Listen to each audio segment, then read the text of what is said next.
back to another episode of Swamp Garden from the Primitive Organic Gardening Channel. I live in a swamp and I like to garden. People say, "Hey John, why do you garden? You live in a swamp." I said, well, I like to eat organic produce. And organic produce is expensive at the store, especially when it's fresh. So I try to grow as much of my own food as I can for my health and for the health of the environment. But I live in a swamp. A lot of these developers think they can come in and they just cut down all the mangrove forests, which provide a natural buffer for hurricanes and other storm type of events for coastal communities. They cut down all the mangrove forests, they clear cut all the other forests, they throw down a couple feet of clay, and then concrete, pavement, asphalt, and they think they can put paper mache houses on top of it. And at the end of the day, it's a swamp. You can throw some clay and concrete on top of a swamp, but you still have a swamp. And in a place that's susceptible to things like erosion and earthquakes, putting clay on top of a swamp and then building houses and shopping centers on top of it is just ridiculous. I had kohlrabi plants underwater the other day. I've lost quite a few tomatoes because the tomatoes just don't really tolerate the anoxic conditions. You know, tomatoes don't mind water. You can have tomatoes growing in water, but you can't have tomatoes in stagnant water that's not being aerated because it goes anoxic. So I'm probably going to lose this whole plot here. This is 4 or 5 tomato plants, 8 peppers, a whole stand of corn, 10 okra plants, 4 tomatillos. I'm probably going to lose every bit of this to flood. If I were a smarter man, I would probably plant nothing except for rice, mint, and that's probably about it. Rice and mint. Plants that don't mind being completely submerged. I could have just an entire backyard garden full of nothing but rice and mint. I'd be a much happier, less stressed man. Instead, I got a highly diverse crop system with grains and cucurbits and legumes and all sorts of different plants, highly biodiverse. And I'm going to lose a lot of my hard work to flood.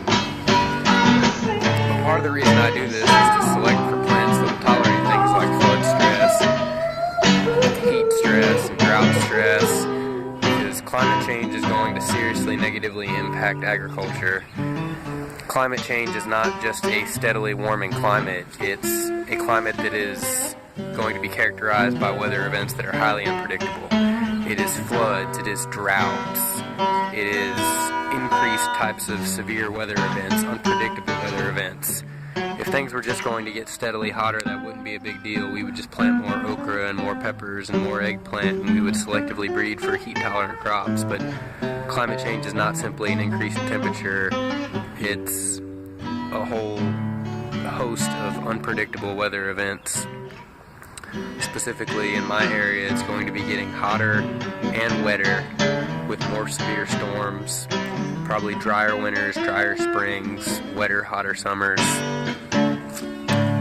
We've had some of the craziest weather events of my life this year. We had an extremely warm winter. We had a very dry summer. We had a late freeze in March.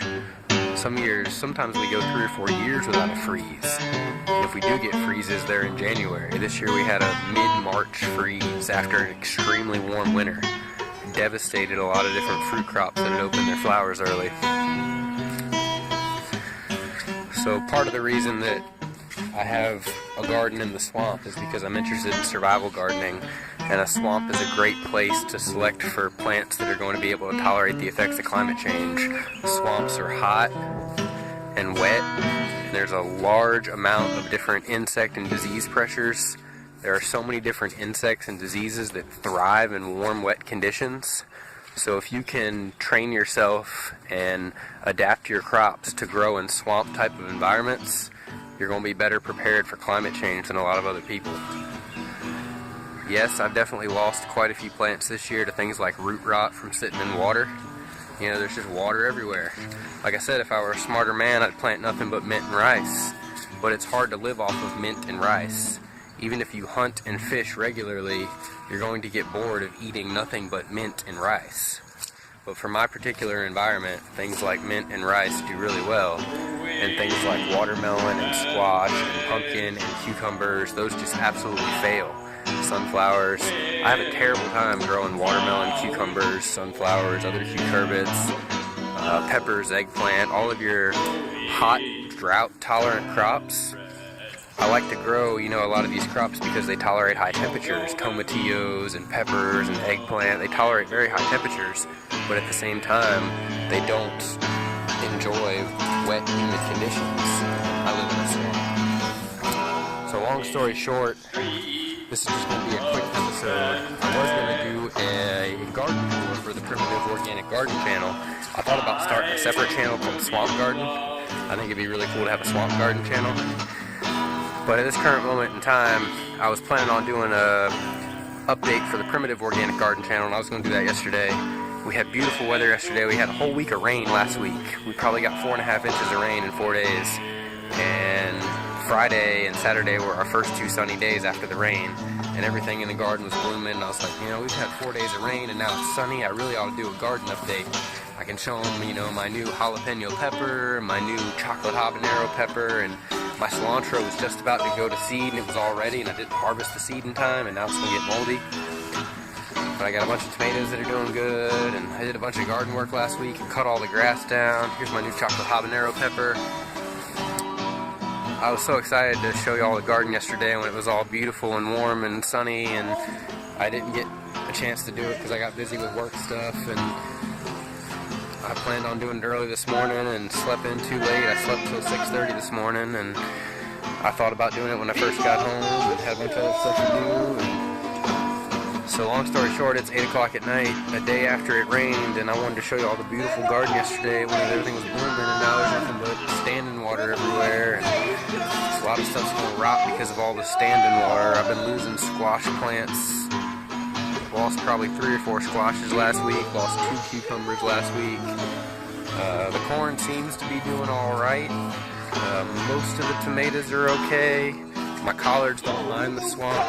Collards are pretty swamp adapted, but I'm losing herbs and peppers, and I'm losing squash and cucumbers, and a lot of my tomatoes are splitting from just sitting in water, and I gotta go inside now because the mosquitoes are eating me alive. I got on long pants and long sleeves, and mosquitoes are biting me in the ear and biting me on my sandals, and it's just a mosquito fest everywhere. So as much as I would like to continue showing you all other aspects of the garden, I have to go inside before I get devoured by mosquitoes. So thank you for tuning in to another episode of the Primitive Organic Garden. Today was a swamp garden episode because I live in a swamp.